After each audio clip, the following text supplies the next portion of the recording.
Okay, here we go with a cool thing called a dynamic block. You've all seen blocks before that allow you to put the same thing in over and over and over again. Sometimes a block is pretty similar except for the size in one direction or two directions, and that then can do something called a dynamic block. Now, we can change a block by exploding it and then stretching it or copying it or extending some lines or changing it somehow. But sometimes you just still want it to be a block and you want it to be predefined and you want to be able to select from a few of them. So let's step through a few things that allow us to do that. So the first thing I'm going to do is just draw a rectangle,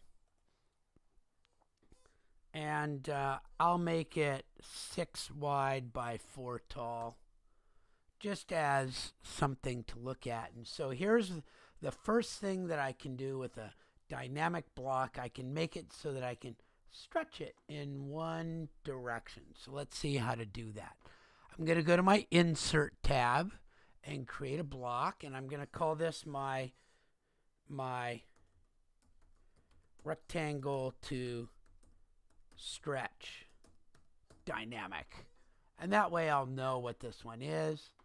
I'll pick my insertion point. I'll pick my object that I'm going to make it out of. Enter. And then I'm going to do this open in block editor thing, which means that I can go in and do cool stuff to it. So you're all familiar with this part so far. Make a shape, pick a point, pick the object, and give it a name. But now I'm going to do a special thing. I'm going to open it in the block editor.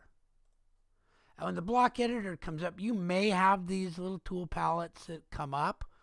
I'm not sure how you do it. You can do them up here too. Oh, there it is. Authoring palettes. You can turn those on or off. That's a good thing to have. And the first thing we have to do is make something called a parameter. A parameter just says, I'm going to do something to this dimension. So a parameter is just a way of saying that it's going to be, and I can do it from up here, but I'm going to say, I'm going to have this length from here to here that I'm going to be able to vary. So I'm just going to call it distance 1. It's a distance. There are other parameters I can put on, and you can get really fancy with these things, totally fancy, but I'm going to do the most simple one, which is put a distance right there.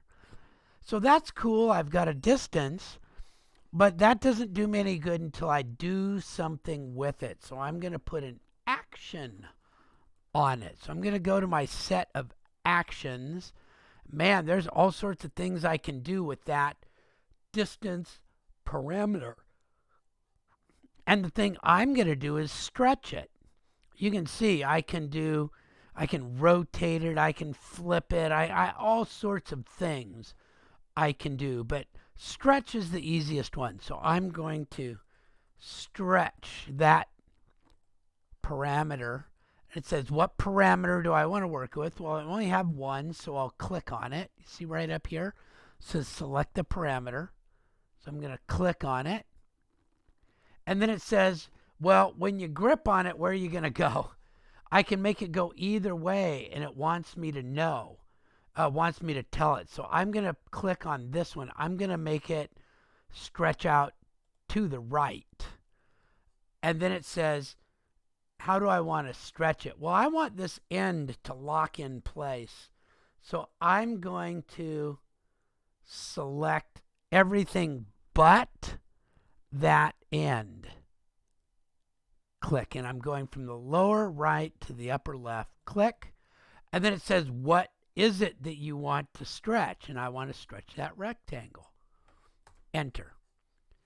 And now I can close this and then save everything. There it is. So there it is. It looks like it's just a regular old thing, but when I click on it now, it's got this thing that says, oh, is that the coolest thing ever? I can make it go out. Maybe I can make it go out 4. it just stretched 4 this way. I think I have to say minus like 6. Oh, minus goes the opposite way of the thing. So if I go like this, I can say 10. But isn't that cool? I can really do that up neat. Okay, and it's cool because this is still a block. It's still going to let me know that that's a block that I'm using. Now, there's another cool thing that I can do. I'm going to go back into that block editor, and I'm going to make this even more cool. So I'm going to double click on it to go back into my block editor, the rectangle to stretch. And I can do another cool thing. If I click on that parameter, there are things I can do to it in its properties. So it has something new called a value set. And with that value set, I can make it so that I can select certain increments or just a list of possible distances that can go there, which is really cool. If you've got a sofa and it can only be 36, 48, or 60 inches long, you could put in a list with those, or you could put in an increment of 12. So let me do an increment, and it says, how big is my increment? So I'm going to say, in this case, I'm going to say every 4. And I'm going to make my smallest one 8 and my biggest one 20. And I'll close that up, save those changes. And look, it will only pick certain ones. Look, there's one. There's another, and it will only latch on to those. Isn't that an awesome thing?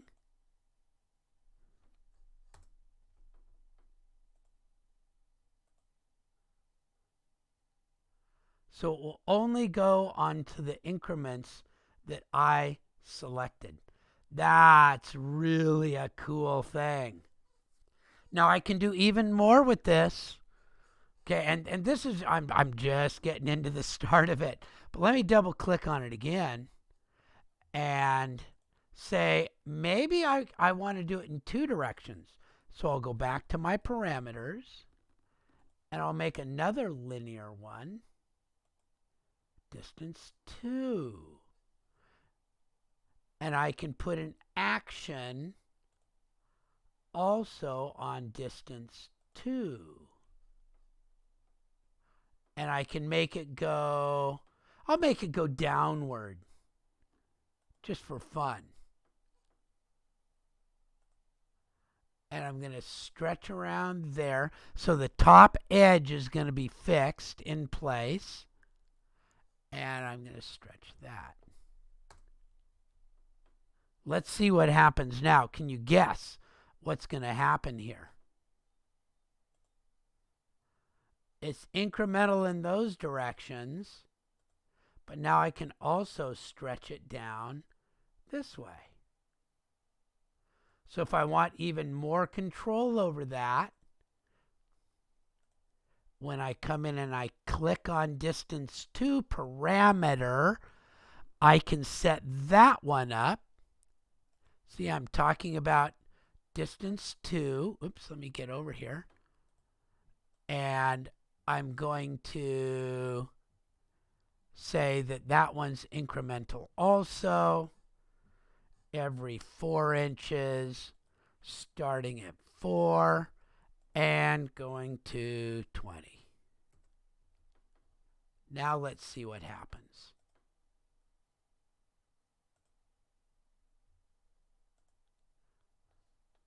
This one, well, there's my increments in that direction.